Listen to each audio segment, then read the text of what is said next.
Okay, so we just got a huge update with the size tool and way more, so let's just get straight into this. So, the thing you guys of course all want to see, the size tool. This is actually incredibly cool. I'm just going to show you can use this for so many things. So what you're going to do, of course you need to disable collisions. You are going to place a tree something, and you can, as you can see, now have a few new buttons. You have these cubes. As you can see, you can now size and make them way smaller. So you can now make, as you can see, very small trees, but you can also make very big trees. This can be amazing for building. I'm not sure if this affects the MB limit, but if it doesn't, so the item stays the same MB, we can build so much more in our park, especially if you're a Benny and you are placing rocks. As you can see, when I am going to place rocks and I make it way bigger, this is going to save so much time, because normally you have to place maybe 10, 15 rocks, and now I just place 3, and look how many rocks you have. You have two type of sizes. As you saw, I only were able to do it on one. It just became smaller and bigger, but with primitives you can actually do it on all sides. So I'm just going to get a random shape, right,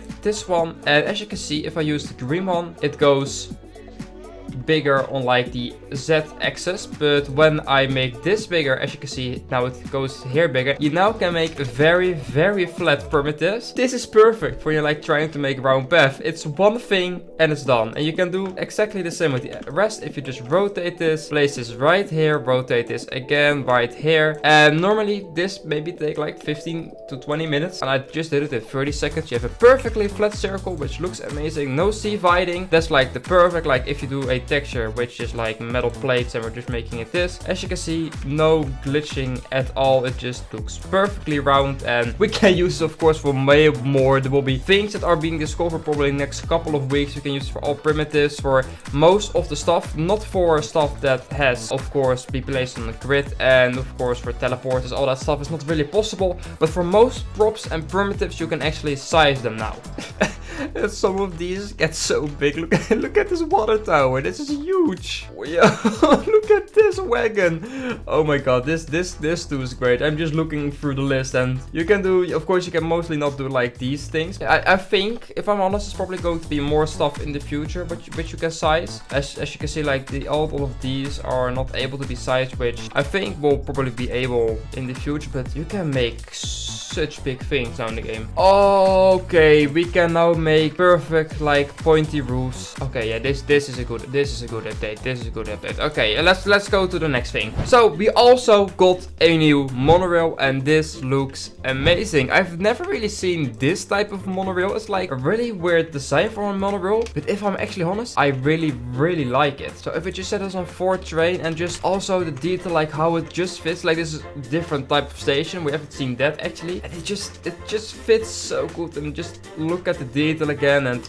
it's, oh yeah, it's so good. Just look at this. And I'm really curious how this is going to like transform if we do like a turn. I'm really curious what's going to do. And the track is also a way better design. It's not that ugly small thing, but this actually looks really good. I'm not sure about the concrete texture for the track. Oh, that rotates with it. Okay, yes. And for this one, I think a lot of people are extremely happy with. We got 2 new glass panels. I say 1. This one is just the same, but is built like in the middle of the grid. And then we have the angled glass panel. This is very useful when you're like trying to build buildings and you can like shape them off like this. That's perfect, Dennis. I think I said it in like things the players hate, the glass. I don't know if maybe you watched the video, because size 2, glass, monorail, everything is kinda in this update, not gonna lie. This is probably one of my favorite things in this update. We can now, as you can see, select the train count. So as you can see, I now have 4 block breaks, which normally meant we automatically have 3 trains, but as you can see, you now can decrease it and you will only have 2 trains, which is perfect for if you just want to add more block breaks and don't have 3 trains. So this is super useful when you're making a lot of coasters, especially big ones, so you don't have to go through the pain with like deleting block breaks, changing them for breaks, and all that stuff is so painful. So yeah, this is a very welcome addition. We also can now choose where we want to join with our plot. So when you go to the menu, you scroll down and go to private server settings. This is only for private servers only. As you can see, you can now enable allow players to select a park located when they're joining. So when I enable that and I rejoin very quickly, as you can see, you now have a new menu. Select the park location you would like to use. So you can now select all the locations, 6 of them, automatic and no location. So when you don't have a location, as you can see, now cast money, it just has like this, yeah, what is it, like a small thing, and also have unnamed park. So now you can just visit parks without loading them, which is of course great. Now how do I load in my park? Okay, I cannot find an option to like load in your park right now, so I think you actually have to rejoin again, which if I say is maybe a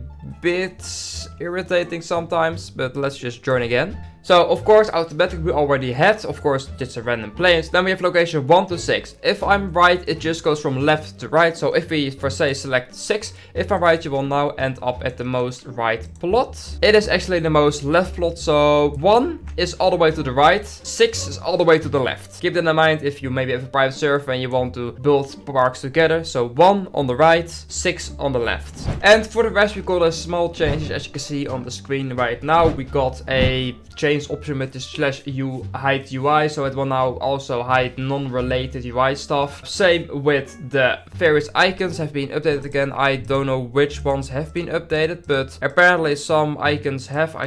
I'm not able to find them. I hope you guys have enjoyed this video. If you did, please leave a like. As you can see, only 26% is actually subscribed to my channel, so if you enjoyed, please consider subscribing. So guys, want to thank you for watching. Go watch this video, and I will say, as always, goodbye.